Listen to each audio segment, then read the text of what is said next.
예, 안녕하십니까. 박정화 회계사입니다. 인스티브에서 제가 관세사 회계학하고 내곡소비세법을 다 강의를 하는데, 회계학은 기존에 많이 해왔던 것이고 내곡소비세법도 사실 해왔던 거죠. 이 강의를 하진 않았지만 제가 부가가치세 강의도 종종 많이 하기 때문에 익숙한 겁니다. 제 소개를 간단하게 하고 우리 어떻게 공부할 것인지 어떤 식으로 나오는 건지 간략하게 하겠습니다.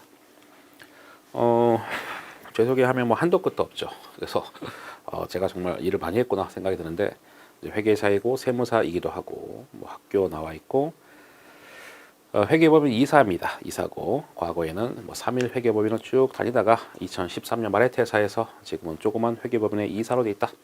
그리고 상장사 사회이사도 하고, 그다음 또 회사도 하나 차려가지고 대표이사도 하고, 하여튼 정신없이 살고 있습니다. 책도 무지하게 많이 쓰고 있고, 강의도 숱하게 많이 하고 있습니다. 제가 아는 모든 회계사 중에는 가장 강의를 많이 하는 거로 알고 있는데, 이렇게 다른 곳에서 하면서도 할 수 있냐? 저도 그게 신기합니다. 그래서 제가 항상 좀 지쳐 있는데, 그래도 또 강의를 하다 보면 또 파이팅이 넘칩니다. 책도 자연스럽게 상당히 많이 썼습니다. 실무책까지 쓰면은 130, 40권 될 것 같은데, 어떤 실무책은 다 빼고 시중에 팔리는 그 책 기준으로 했을 때 이렇게 많이 썼다. 웬만한 책 다 썼죠. 회계사용, 공무원용 등등등 다. 그래서 이제 부가가치세를 제가 상당히 강의를 많이 한다고 했는데, 우리가 40문제 중에서 30문제, 걔가 메인이 되겠죠. 그래서 전범위에 걸쳐서 30문제답게 고르게 출제가 되고 있다.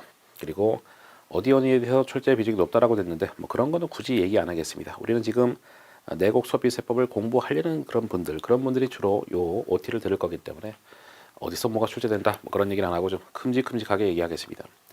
어쨌든 원칙적인 규정도 있고 예외 규정이 있는데, 예외 규정이 더 많이 출제가 되고 있다. 출제원 입장에서는 그 예외 규정이 더 매력적인 거기 때문에 더 많이 출제가 되고 있다.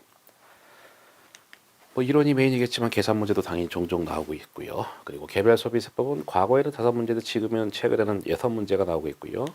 주세법도 과거에는 5문제도 4문제가 나오고 있다. 그럼 개별소비세법 단순 암기사항이 많다라는 것이고, 여기서는 기출문제가 상당히 또 다시 한번 재출제되는 경우들이 상당히 많기 때문에 이런 데서 출제가 많이 된다는 건데, 그런 얘기 안 하겠다는 거예요. 그러니까 단순 암기사항이 많기 때문에 앞글자 따서 기억을 한다든가 그런 식으로 학습을 하셔야 되겠고, 기출문제가 또 다시 빈출이 되는 경우 많기 때문에 기출문제 중심으로 학습을 하셔야 되겠다. 주세법도 마찬가지입니다. 그래도 똑같은 얘기입니다. 단순 암기사항이 많고 기출문제가 다시 출제되는 경우들이 상당히 많다. 학습 방법을 간단하게 핵심 위주로만 언급을 한다면요, 부가가치세법 메인이 되겠죠. 그래서 기본 이론 학습할 때 원칙이 뭐고 예외가 뭔지를 정확하게 구분하자. 그래서 암말 없으면 원칙적인 문장을 내는 것이고, 그리고 실제 시험은 또 예외 문장이 상당히 많이 난다 했었죠. 그래서 그것을 구분을 잘 해라. 회계학하고 내곡소비세법을 같은 시간에 우리가 시험을 보기 때문에 빠른 시간 동안에 푸는 것이 굉장히 중요할 겁니다. 왜냐하면 회계학은 40문제가 있으면은 공부 열심히 하는 사람들이 30문제, 적당히 하는 사람 25문제, 공부하는 사람은 20문제도 못 풀어요. 그렇기 때문에 어떤 시간이 굉장히 촉박하고 해서 내곡소비세법만큼은 굉장히 빠르게 풀어야 됩니다. 그래서 그런 얘기를 이번에 써놨고, 어쨌든 걔는 메인이기 때문에 내곡소비세법의 부가가치세가 메인이기 때문에 단순 암기식 이런 건 필요 없습니다. 굉장히 이해를 잘 해야 약간 응용된 문제들을 풀 수가 있다. 반면에 개별소비세법, 주세법은 단순 암기사항이 상당히 많다고요. 그래서 앞글자를 따서 학습하는 것이 많이 필요할 것이고, 그래서 기출문제들이 또 다시 한번 나오는 것들이 많기 때문에 그런 것들 풀고 단순 암기사항 잘 암기하면은 6개 중에서 최소 5개는 맞출 수 있지 않겠냐. 주세법도 마찬가지입니다. 문제수만 4문제일 뿐 걔도 단순 암기사항 많고 앞글자 따서 공부하자. 기출되는 걸 굉장히 중요시 여겨서 계속 기출문제를 암기할 수 있을 정도로 풀자라는 겁니다. 또 나오기 때문에 기출이. 여기는 학습 방법, 공부 방법인데 이거는 좀 더 오버럴하게, 그래서 아까 3가지 주제를 오버럴하게 쓴 거기 때문에 비슷한 얘기인데, 다시 한번 재정리하고 있는 것이죠. 말 문제를 잘 대비하자. 말 문제가 더 많이 나오기 때문에, 훨씬 더 많이 나오기 때문에 그런 것이고, 그래서 말 문제 법조문 그대로 되는 경우들이 또 많기 때문에 법조문을 또 익숙해지자라고 써놨고, 아까 2번도 얘기했던 거죠. 2교시 회계학하고 같이 내곡소비세법을 같이 시험 보기 때문에 내세법에서는 최대한 시간을 줄여야 된다. 한 문제당 1분 또는 30초 이내로 풀 수 있도록 연습을 해야 되겠습니다.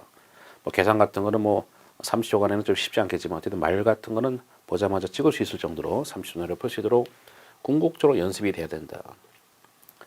기출 문제가 뭐 굉장히 중요하겠죠. 모든 과목 다 마찬가지죠. 사실 회계학도 그렇고 내국 소비세법도 그렇고 그 중에서 개별 소비세법 줄세는 합쳐서 10문제밖에 안 나오는데 기출 문제가 계속 반복적으로 나오는 경우가 많기 때문에 그런 것들은 기출 문제로 커버해도 웬만하면 다 풀 수 있다. 그 다음에 예습을 해야 됩니까? 예습하면 뭐 좋겠지만 쓸데없는 시간 낭비다라고 저는 보고 있습니다. 그래서 예습은 필요 없고 물론 내가 공부를 했던 사람이야. 1년, 2년 했어. 나는 예습하고 싶고 그럼 그런 사람은 상관없겠죠. 자기들이 하겠다는 건데. 근데 처음 공부한 사람들은 괜히 예습했다가 쓸데없는 데 연연하고 시간 낭비가 될 수 있기 때문에 그런 거 필요 없고 대신에 이제 복습이라도 제대로 하죠. 복습은 하루 이대로 했으면 좋겠다는 겁니다. 물론 내가 직장 다녀. 그러면 뭐 여러 가지 변수들이 있기 때문에 이틀 이내로 하시면 되겠고 아니신 분들은 하루 이내로 하시라. 안 그럼 또 까먹기 때문에.